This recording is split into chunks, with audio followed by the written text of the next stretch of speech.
What you're foregoing by pulling money out of super is the opportunity cost or the upside of keeping that money into super, right? So what is it? So if you can pull out 10K, right? If that 10K is invested in super at 10% per year, it'll double at every 7 to 7.5 years time. It'll double. And if you're currently 25, let's say you've got 40 more years, it'll double 4 times over. So that gets to 10 to 20K, right? One double, right? 20K to 40K second, 40K to 80K third, 88 to 160K.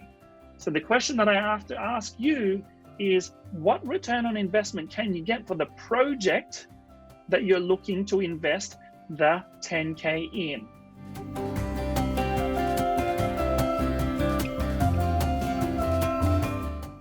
Before I get started, I just want to thank the Student Representative Council, along with the Student Guild, the Griffith University Student Guild, the Gold Coast, for inviting me along to provide you with a range of practical information to essentially inject some certainty during uncertain times. I understand that, you know, some of us here may have lost some income, potentially have lost some jobs. Hands up if you've lost a job.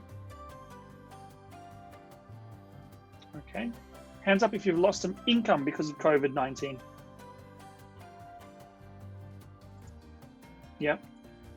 Yeah, so it's one of those things, guys, where my job here is to provide you with as much practical information as possible so that you can actually essentially set yourself a path, a financial path to success as you build towards your careers.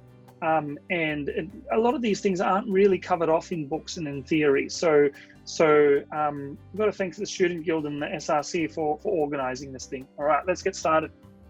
Okay, so typical disclaimer from a financial professional presenting. This is all general information only, not to be taken as personal advice.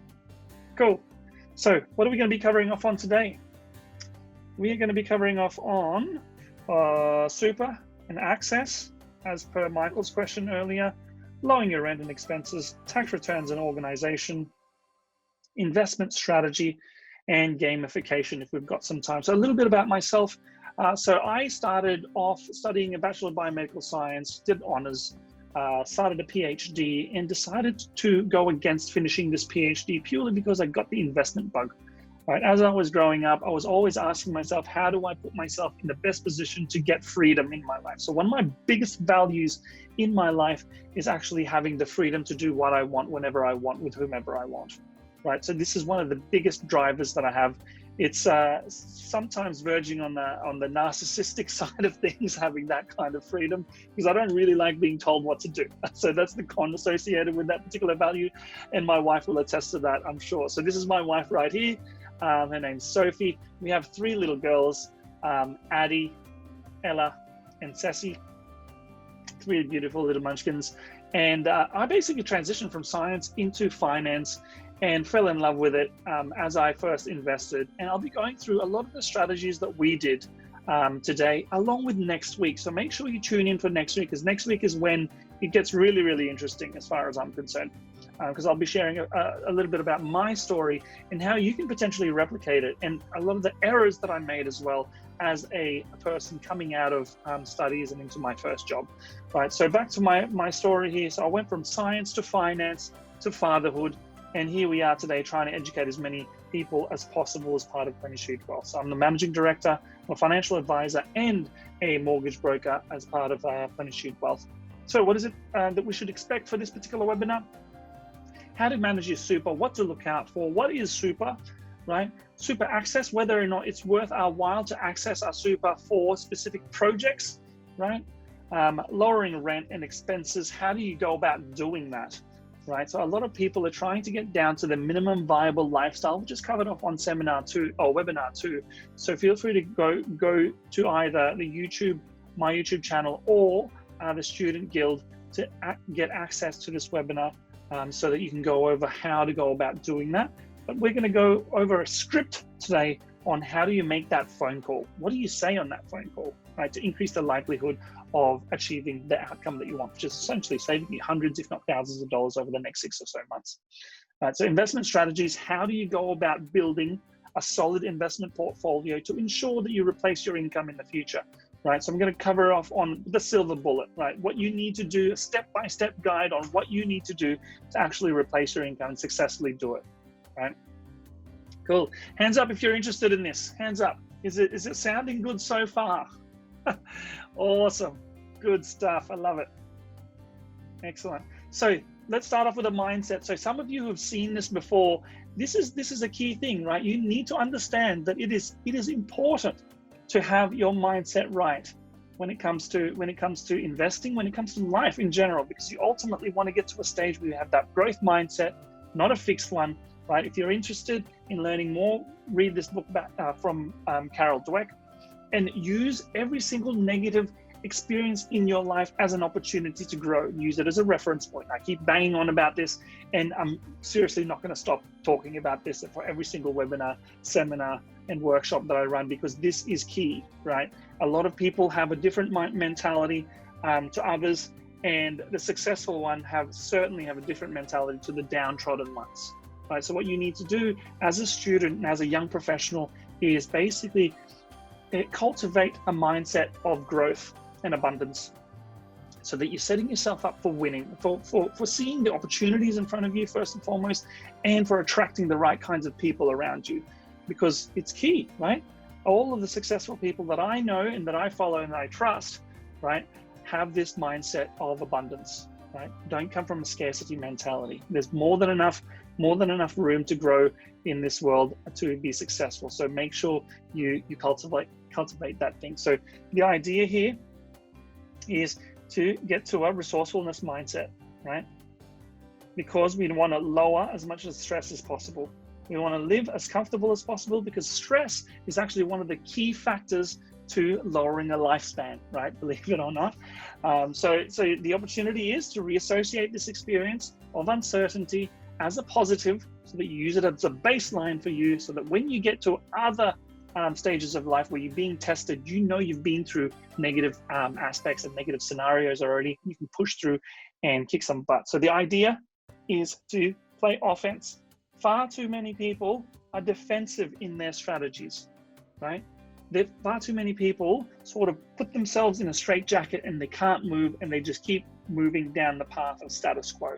We do not want to do that. We want to make sure we open our eyes to the opportunities that are available to us, to the resources that are available to us, and make a conscious decision, own the decision, and actually keep moving forward with confidence, right? So low-hanging fruit, as per what I mentioned in the previous webinars, what you need to do is find the minimum input to get the maximum output.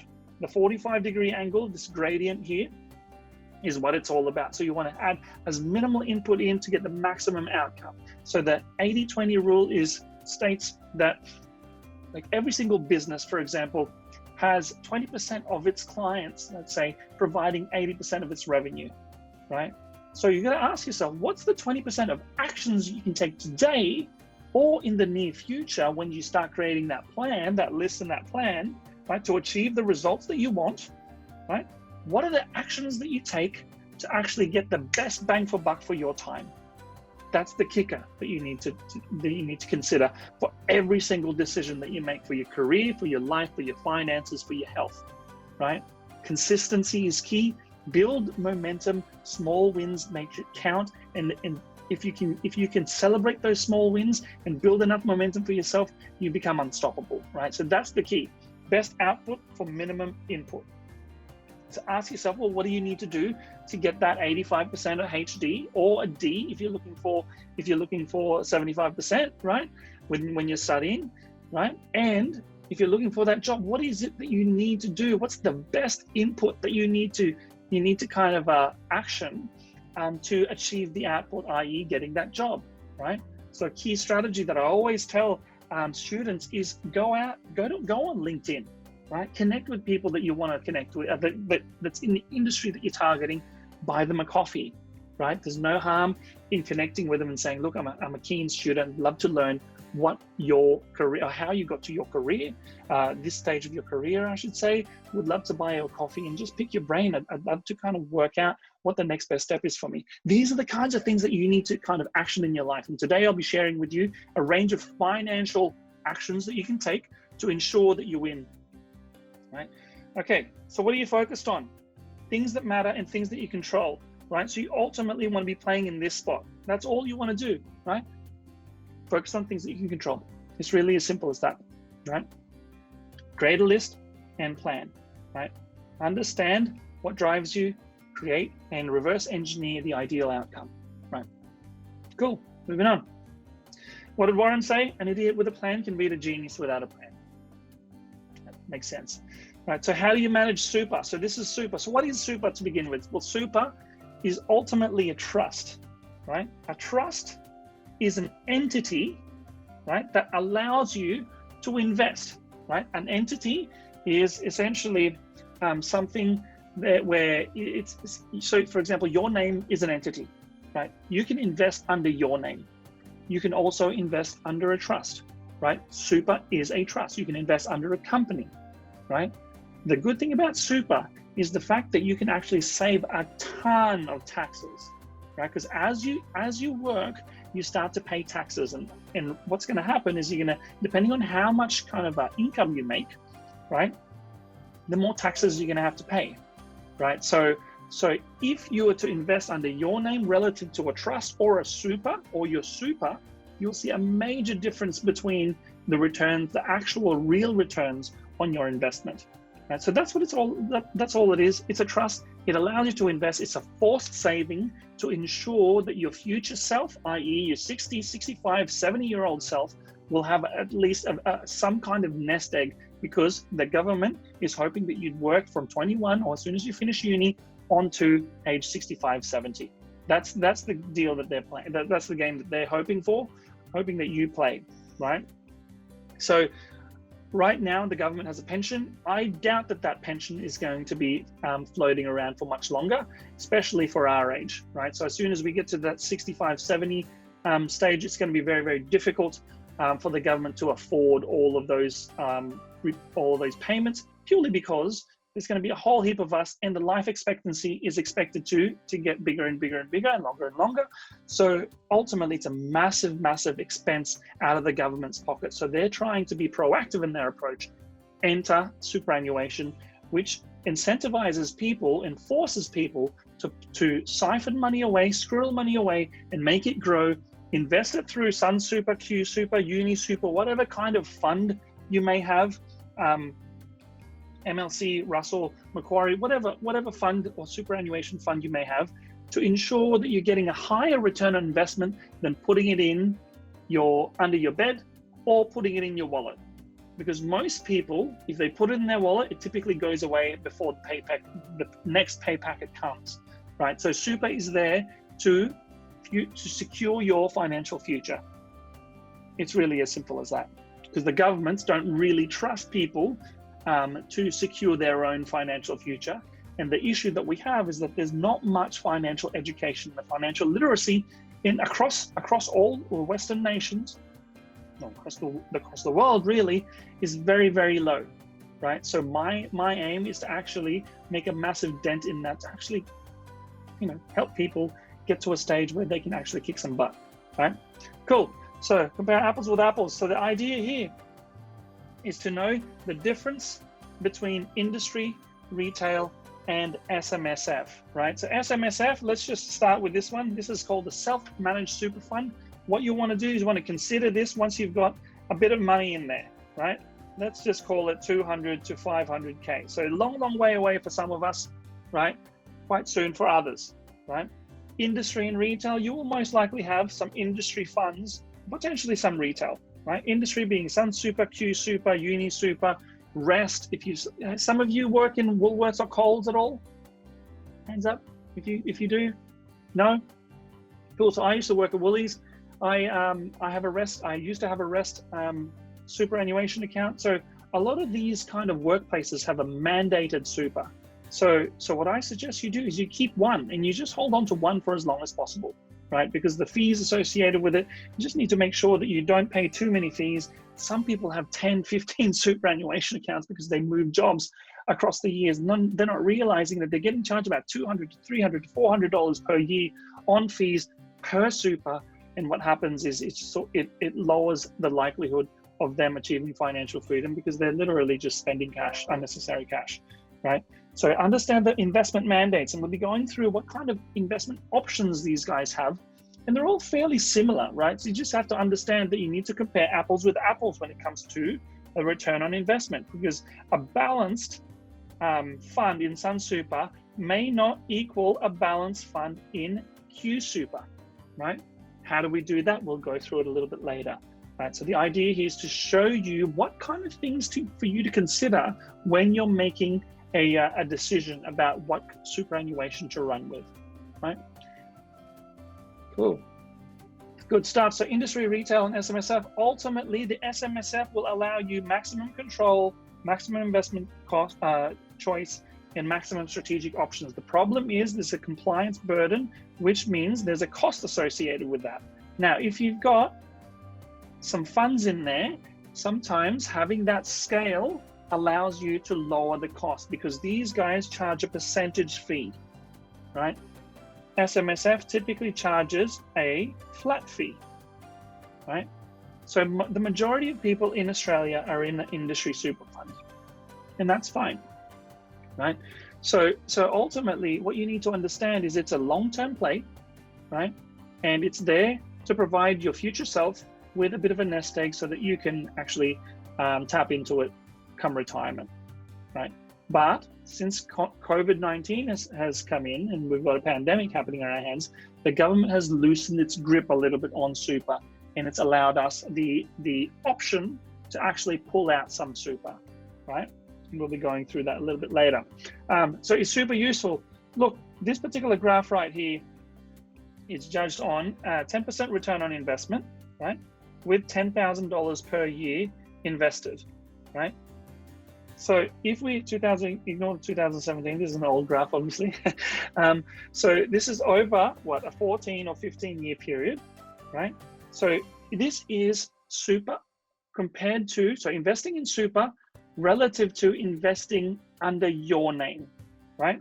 So this one here is a marginal tax rate of 19, marginal tax rate of 32.5, marginal tax rate of 37, the highest marginal tax rate of 45. So if you're investing under your name, depending on how much income you make, right, will determine how much taxes you get taxed on your investment earnings, right? In your super, your tax is capped at 15%.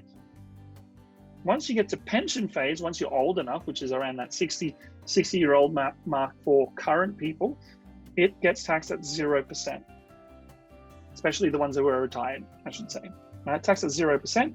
So that's awesome. So at 10% return, right? The pension people are getting a 10% return because they're not getting taxed.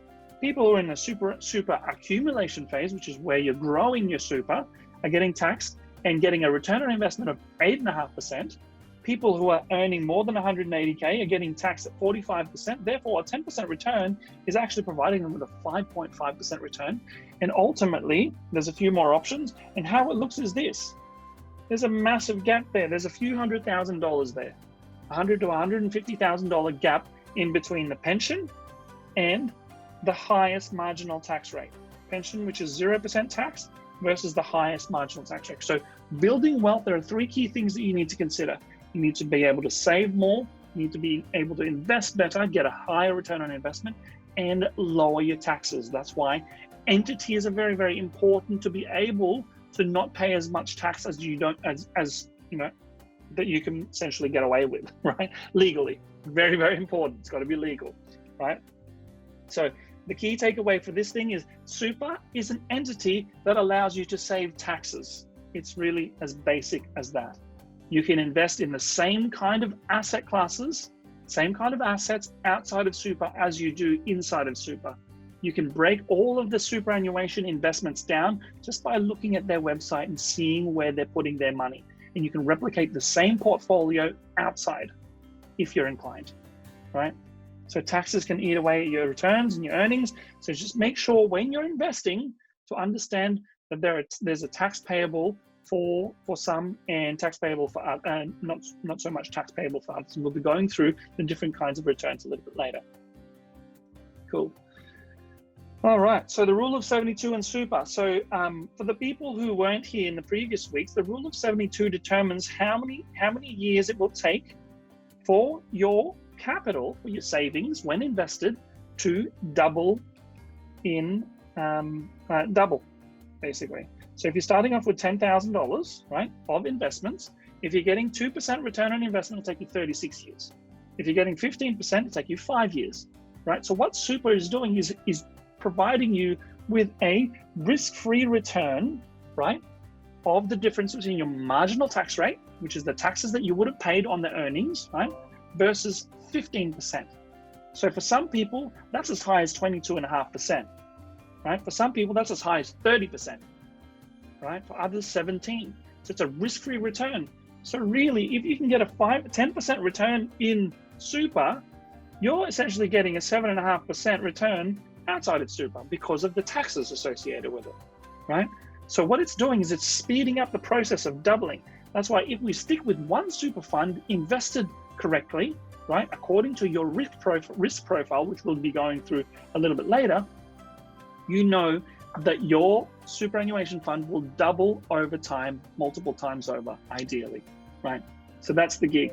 Every percentage point counts, because every single year that you get there faster in terms of doubling, right, the better you're going to be. So super access, this is the first question. Is it worthwhile doing? Well, it comes down to 3 key things. What is your current cost of capital, right? What is the percentage interest rate that you're currently paying, right, in the debt that you have? Do you currently have debt? And do you have a credit card? Do you have a car loan? Right? So you got to ask yourself, what percentage are you paying in that one?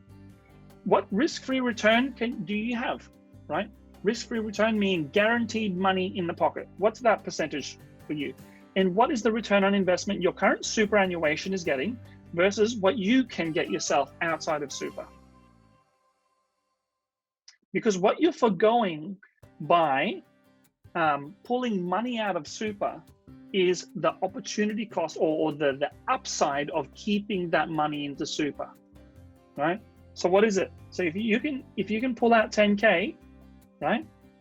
If that 10K is invested in super at 10% per year, it'll double at every 7 to 7.5 years time. It'll double. And if you're currently 25, let's say you've got 40 more years, it'll double 4 times over. So that gets to 10 to 20K, right? One double, right? 20K to 40K second, 40K to 80K third, 88 to 160K. So the question that I have to ask you is, what return on investment can you get for the project that you're looking to invest the 10K in? That is what you need to answer. Because if it's higher than what you can get in your super, if it speeds up the process of achieving life goals, it's definitely worthwhile, right? So I've seen people take it out of super for a home deposit because they can't seem to wait 1 or 2 more years because they want to get in the market. I get that, right? Because you can amplify your returns by using debt, and we'll go over that next week, right, in the next week's webinar, right? So it may be worthwhile. It definitely depends on what kind of knowledge you've got. Very, very important, because you do not want to be spending it on crap. That's a technical financial lingo there. You don't want to be spending it on crap, that's for sure. Yeah. So how do you go about doing that? Like if you say, okay, it makes sense, I'm going to go ahead and do that. What you need is a MyGov account. So hands up for people who have their MyGov account sorted already. Hands up. Awesome. So a good chunk of you guys. Brilliant. Good stuff. So what you can do is you go on your MyGov account and basically look at the ATO side of things. As soon as you click on the ATO, you'll see a COVID-19 or pandemic grant or coronavirus grant, one of those kind of words. So you click on that, and then suddenly you see superannuation withdrawal, right? So you click on that, you type in your details, you type in your bank account, nominated bank account, and you can withdraw up to $10,000, right, per financial year, right? So the maximum one can withdraw is $20,000. Now, not everyone's got $20,000 in their super, especially at that student level, but you can pull some money out, and you're literally pulling the whole lot out. So what you need to consider is the risk associated with pulling the whole lot out, because you might have some insurances in there, right? It'll cancel your insurances if you don't have any super left.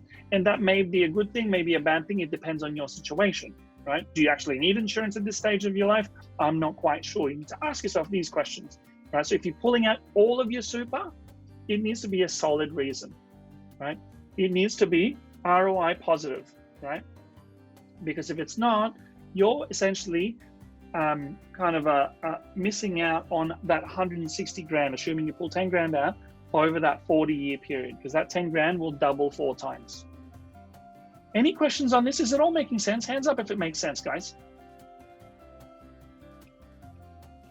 Awesome. So it usually takes, 3 to 5 working days to do this, right? So it's accessible, it's doable. Like the government's making it easy to sort of to lower the pressure, right? Because it's good, especially for people who are really, really struggling and who don't have any ways and means to actually earn some money. This is one option that's viable for them, right? Because it'll help them, it'll relieve the pressure a little bit, $10,000 or a little bit less, maybe, whatever it may be, right? Can allow them to actually see themselves through over the next 1 to 5 months, right? And it's powerful because you want to lower that stress level, yeah?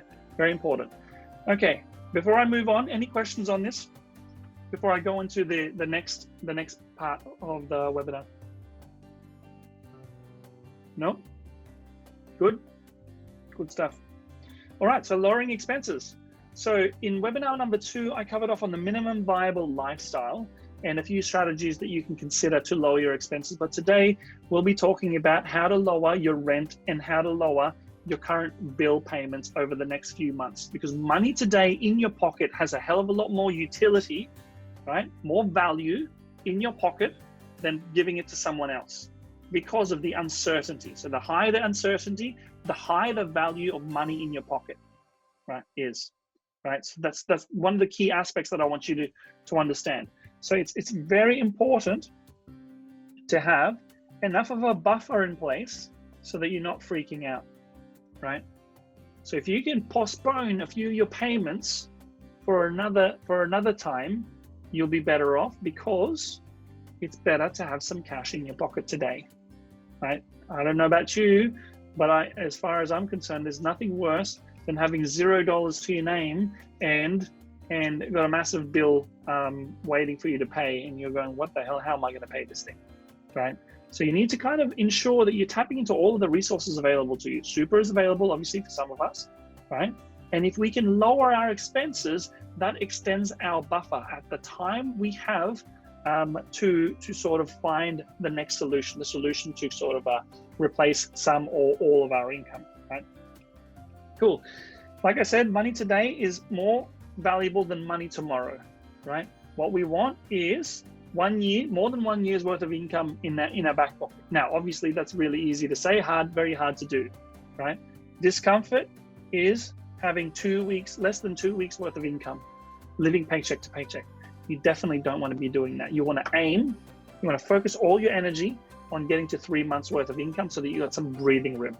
Very, very important, because once you get some breathing room, the stress is not quite there, not as much there, I should say, and you can start becoming creative and resourceful in the ways in which you can earn that income, right? So the government stimulus here may be a good thing for the short run, but what happens is if the whole economy has, let's just call it $100, the whole economy's got $100, and then the government prints out $2. Now, the whole economy's got $102. So what happened there is that your dollar, let's say, to just make it easier, your dollar has lost its purchasing power by 2%. So every single time the government creates a stimulus where it prints money, right? What happens is your dollar today loses value in the future, right? So this is not really a sustainable strategy that the government's currently working on, but obviously they sort of have to rip that Band-Aid off and make sure that Aussies are solid, right? America is doing the same thing, and I believe the UK and Canada are doing the same thing too, right? But they can't go overboard, because a bucket load of printed cash is not the best for the dollar, right? Because the dollar decreases in value the more cash you print, right? Because imagine if they print the same amount of dollars that we actually have in the economy, you're literally halving the value of your currency. This is the problem, right? So money today is worth more than money tomorrow. Your buying power, because of inflation, is at its peak today relative to what's going to happen in the future, because all governments are printing money. This is called CPI, like inflation, right? So you'll notice that. Hands up if you've heard the word inflation or CPI in the news before and wondered what it meant. That's what it is, right? Your buying power loses or gets lower over time. That's why it's important to invest, right? Okay, so how do you lower it? You ask for a reprieve, right? This is how you do it. You can save hundreds, if not thousands of dollars just by making a few phone calls. So what you need to do is look at your line items from your bank account and work out what are the big ticket items that you're spending money on. What are they? Rent, bills, car, rego, and you know what? There's no harm in picking up the phone and saying, I've been a good customer / tenant for the time we've been together or we've worked together. What are the options do you have available for me to see us through this pandemic? Ask them that question, see what they come back with. Do not answer first. Do not answer first, because he who answers first loses, right? So you got to get them to consider and propose an idea to you, right? You ask them this question, and if you say us, right, it shows them that you're willing to work with them, right? So you ask them the question, can we postpone? Or they're thinking, well, what is this guy trying to do here? Trying to get rid of the debt? And then they'll start asking questions, right? Well, what are you trying to do? Well, what you're trying to do is actually buy yourself some time so that you can find that next job, find that next income, so that you're not forking out the money, because money in your pocket today is a hell of a lot more valuable than money in your pocket in 6 to 12 months time, right? Better in your pocket than in the ATO's hands, or better in the pocket than in the Telstra Bill's hands, right? Because all of these big companies will be flexible, and they've got a budget in place to ensure that they've got these kind of to help people, right? It's helping their goodwill. So if you make that phone call and say, look, I'm having trouble at the moment. What can we do to see us through this pandemic? And they usually come up with an answer. And that may save you hundreds, if not thousands of dollars over the next few months, which will allow you to actually find that solution, find that next job, find that next income, or supplement the income that you need to move forward with confidence. And yes, you're kicking the can down the road, potentially, or they may get rid of the whole debt for you, depending on how generous they're feeling at the time. So you gotta go out there, have a chat at the very least. The hardest part is picking up that phone. So what I suggest you do is you line up the items that you've got that's costing you quite a lot, right? And pick that phone up, make the phone call, talk to the manager and say, look, we've got an issue. What options do you have available for me to see us through this pandemic? It's really as simple as that. It's a powerful question to ask. And yes, it'll be nerve-wracking, but it's worthwhile, especially if you're spending 5 minutes or 10 minutes on the phone and saving yourself hundreds, if not thousands of dollars. I don't know. Hands up if you think that's worthwhile. Why not, right? I mean, worst case scenario, you get a few no's. But if you get a few yeses, you may save yourself 2 or 3 weeks worth of expenses, which buys you 2 to 3 weeks more time to solve the problems that you may be facing, right? Just some food for thought for you guys. Cool. Investment strategy. So what you need to know, you need to start with your end point, right? Start with the end in mind. If you look at webinar number 2, I went through FIRE and goal setting when it comes to investments, right? What you need to understand is you need a capital endpoint and an income endpoint, because you ultimately want to replace your income, right, with your capital invested, providing an income in your pocket, right? So that's the game. So if this is the endpoint here, and it takes you this long, right? Some people may take this long. So these are the number of years that you're trying to save, right? So you want to jump up off this particular line right here. How do you get to that line? You need to save well. There are a lot of people that save well. How do you get to this line? You need to invest and save. and lower taxes. Those are the three key things that you need to do. Invest consistently, lower your taxes when you can, save more if you can, right? If you save well, you can get there, but it'll take you more years. So obviously this will take you more time, right? For people who don't save and who don't invest, they literally will have superannuation left for them. And if they don't keep an eye on it and have multiple super funds, they literally got just bleeding every single year, a few $100, and ultimately that $10,000 that doubled 4 times to $160,000, maybe as little as $2,000 because of their fees. Double 4 times, we're looking at 32 or 16, whatever it may be, right? 16, 160 is a massive difference, right? So what you need to do is you got to make sure that you keep an eye on your finances and make it a habit, right? Be patient, be consistent, and optimize sparingly. A lot of people are just hell-bent on looking at the stock market. We've got apps on our phones that you can just check every single day. You don't want to do that. You want to just be consistent with it.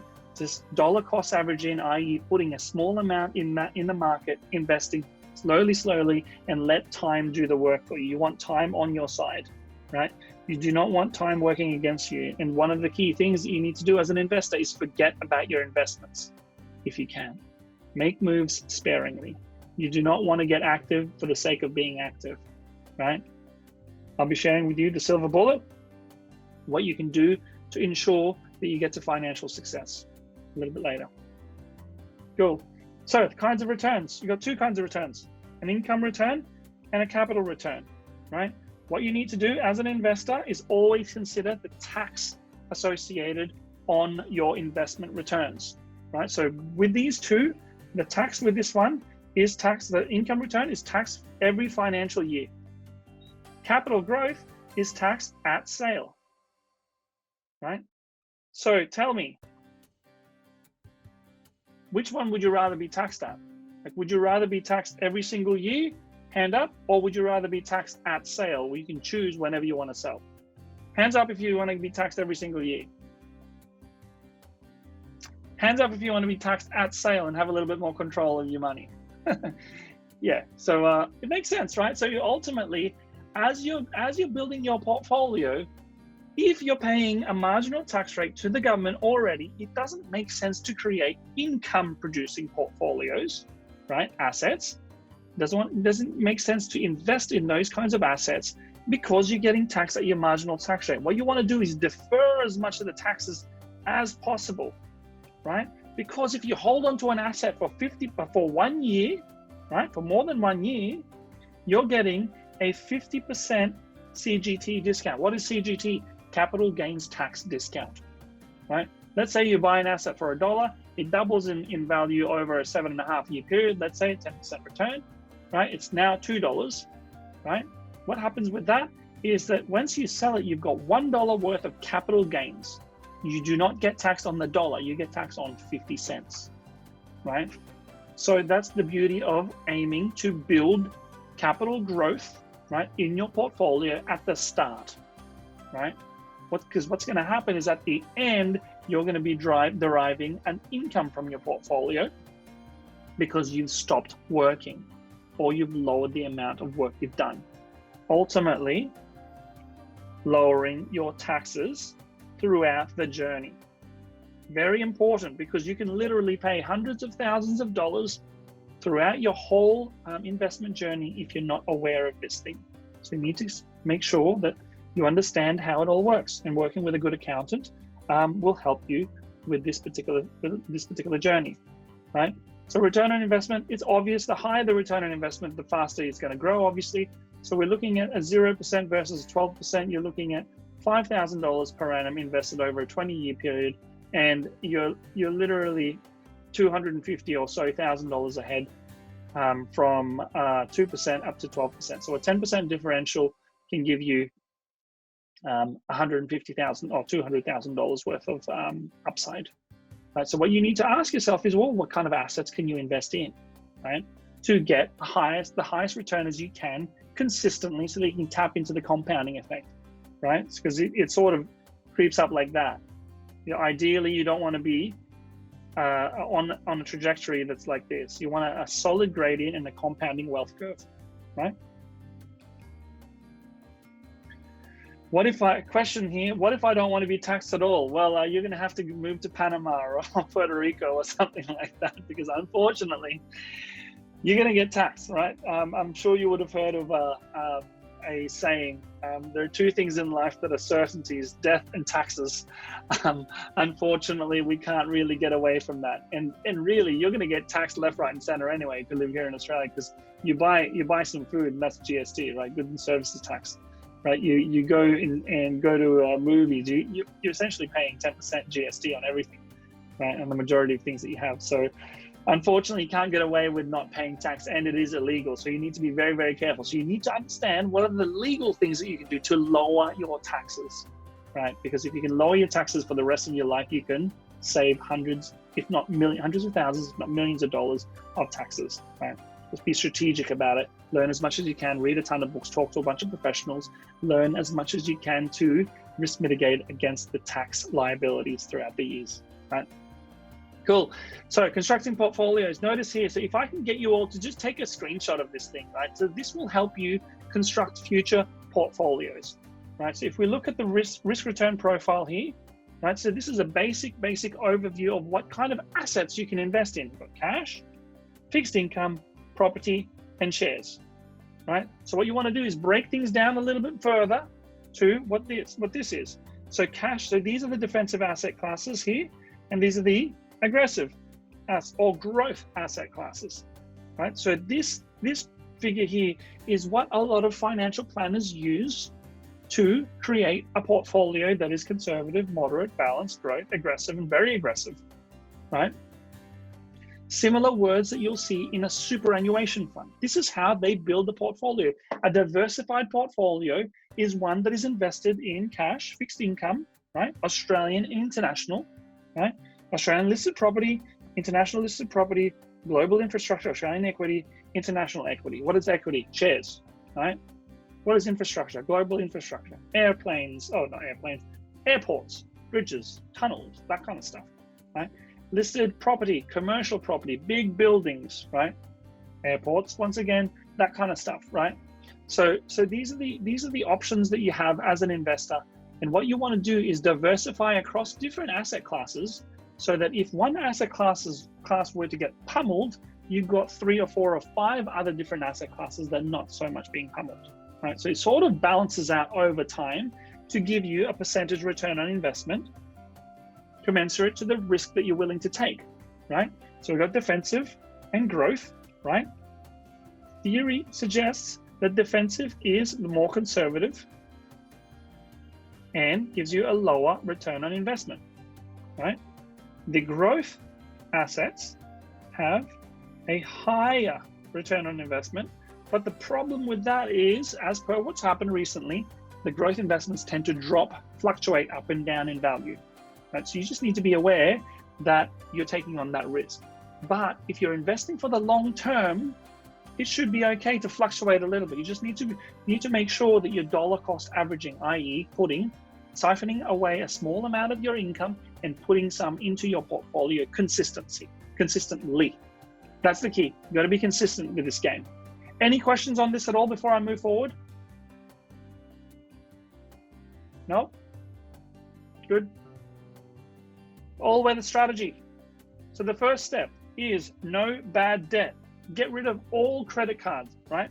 Most credit cards are 9 to 22% cost of capital, right? If you're not getting more return on investment on the cost of capital, right? You're literally going to go backwards, right? If you've got debt on your self, like under your name. So get rid of all credit card debts. Get it to 0% cost on a year-to-year basis. You don't necessarily need to get rid of your credit card so long as you're not owing anything. Lower your limit as best as you can as well. You don't want to have $50,000 limit because that caps what you can do with the investment piece, right? So the first port of call is have 0 credit card debt. Next port of call is to have a cash flow system in place to ensure that you can A, build a buffer, right? And B, tick off holidays, me time, baby, Europe, maybe not so much baby for you guys, Europe, holidays, that kind of stuff, things that you want, new home, right? So you start automating this thing. And this is covered off in one of the, I think it was number 3, webinar 3 or webinar 2. Yeah, potentially webinar 2. The cash flow management strategy to ensure that you're tapping into all of your lifestyle goals and your financial goals. Automate it so that you'll have a certain percentage of your income to be invested as per the FIRE strategy covered off in webinar 2, right? It becomes really, really powerful if you get to a stage where you're constantly building your portfolio and you're building that momentum process, right? Once you hit that buffer, you've got that 3-month buffer, you siphon a smaller amount of your income in there and build that 3-month up to 7 years over the long term, right? So that you're you've got complete peace of mind that you've got a buffer and you can pivot at any time you want. And then you start building an investment philosophy for yourself.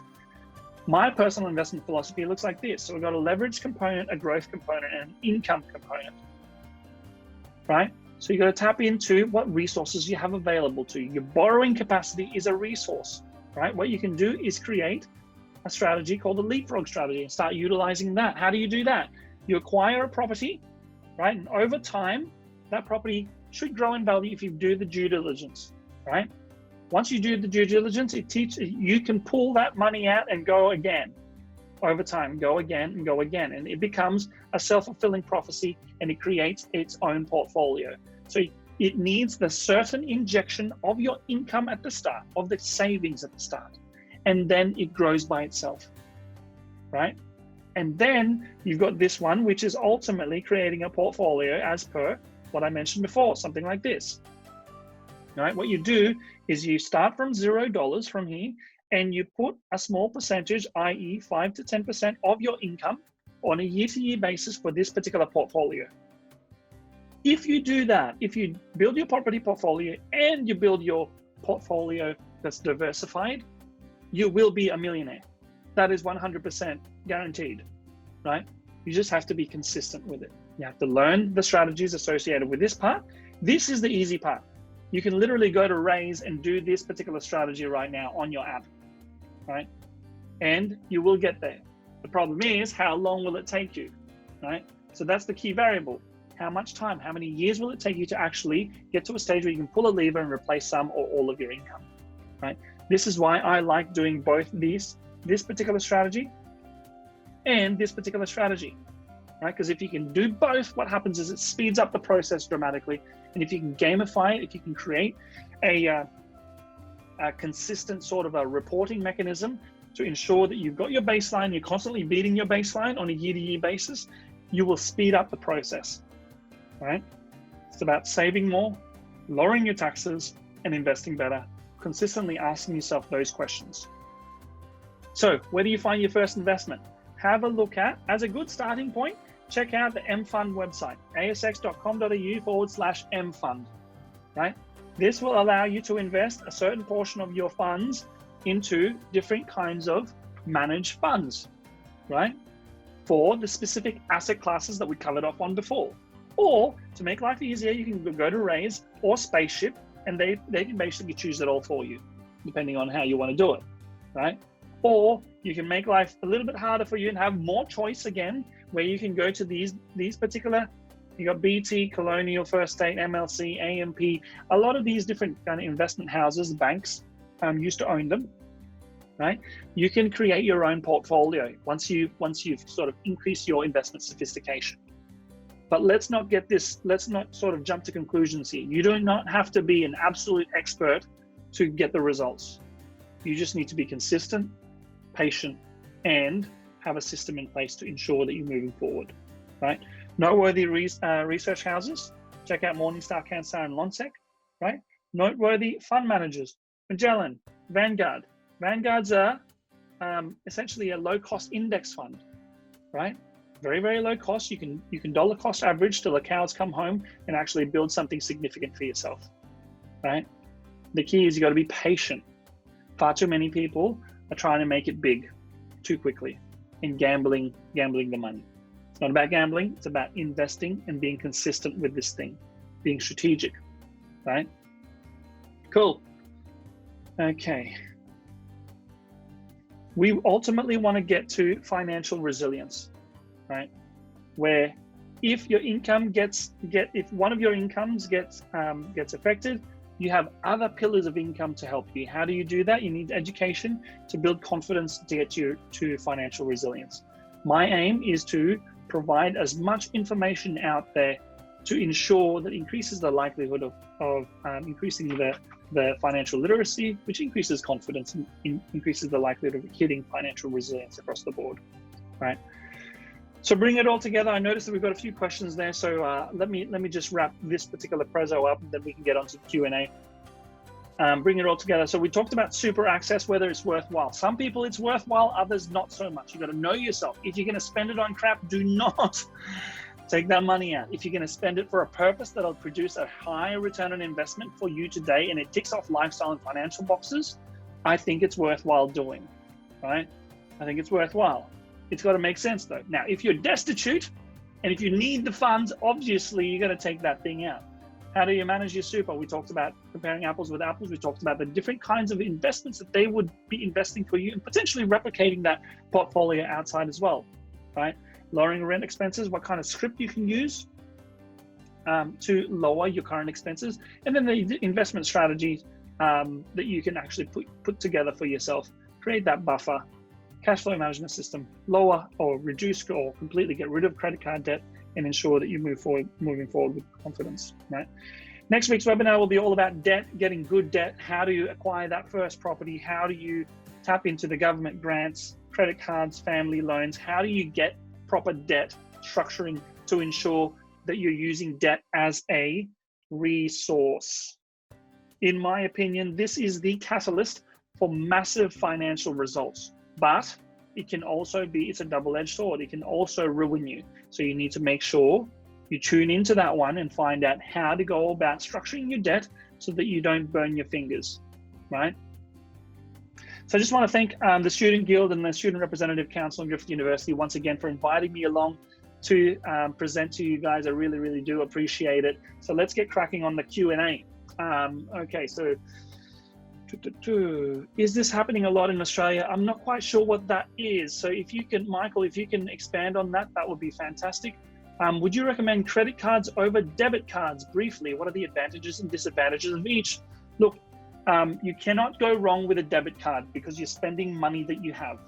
Credit card you can go wrong in because if you're spending the credit card and you can't seem to pay it back post the interest-free period, you will be losing money, right? So you'll essentially be paying.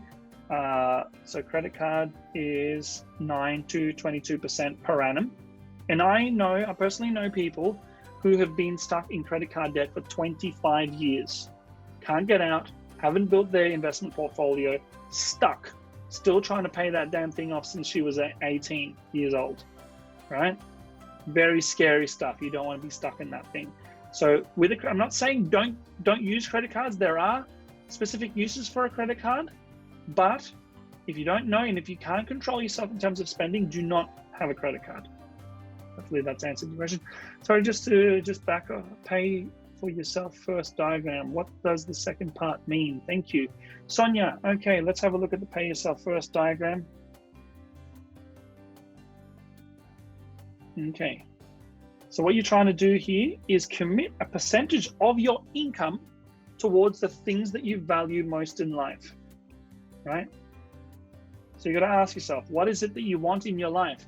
And make sure you have a buffer in there. Make sure you have investments in there. And then you tap into all of your lifestyle goals, right?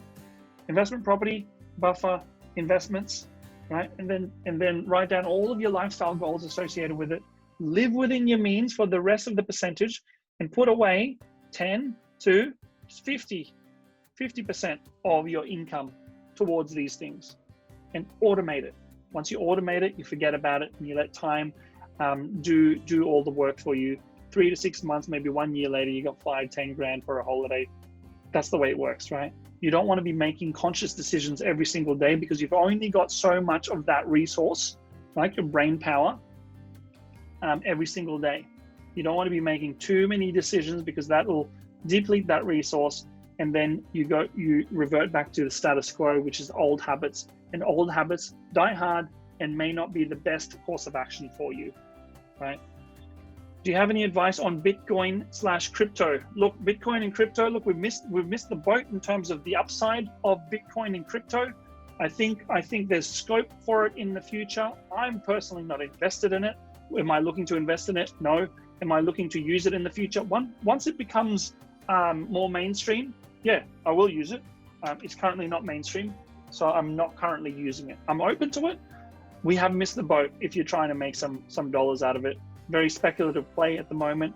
I wouldn't touch it, but that doesn't mean you shouldn't touch it, right? Do your research. I personally haven't done too much research on Bitcoin and crypto myself. I've got friends who've made a ton of cash. I've got friends who've lost a ton of cash. So I'm on the fence about it. Look, you can make money elsewhere too, right? Depends why you're getting into it. Like if you're trying to make a massive amount of money, I think you've missed that boat. Where can we access previous webinars? Oh, Alex, okay, so we'll be getting these previous webinars up in two areas. The first area is my YouTube account, Andrew David Courtney. If you look at that, you'll find it there. And then the second one is, so you find it in this one here, right? The second one is through the Student Guild. So the Student Guild will be sending emails to you guys, showing you with all of the links for all the webinars. So by this time next week, we will have 5 webinars, and I'll do my best to get all the videos sorted by the end of next week. And this particular webinar and last week's webinar will be up in YouTube by the end of this week is my aim, right? So follow me on Andrew David Courtney. I am going to be running monthly webinars. So if you follow me on Instagram, you'll see my monthly webinars advertised there. It's all free. All a bunch of information to make sure that we increase the financial literacy. So before we finish up, we've got 2 minutes. Any other questions? Are we printing lots of money in Oz due to COVID? I read that Bitcoin is a scam. Okay, well, look, yes, we are printing money in Oz due to COVID to help the people who are in need. Yes, unfortunately, but you know, it's going to be okay. We're not going over the top, just like the Americans are currently doing. Like our current debt in Australia is much lower than where America is, the US is. So we're doing okay. Yes, we are printing, but financially, Australians do need it too, right? So there's a pro and con associated with that. Yeah, I read that Bitcoin is a scam. Look, Bitcoin's not a scam. It's something that's sort of how should I say it, creeping into society and becoming more and more normal. A lot of people have lost a ton of money from it. A lot of people gained a lot of money from it, and it can potentially be another currency in the future that everyone can utilize to buy goods and services with. Awesome, thank you so much, and it was super interesting and helpful. Thank you very much, Phoebe. Much appreciated. Happy, stoked that you guys can made it here. Happy to help, guys. Reach out to me on either LinkedIn or Instagram or Facebook, whatever it may be. Look, I'm here to help, here to provide as much value as possible.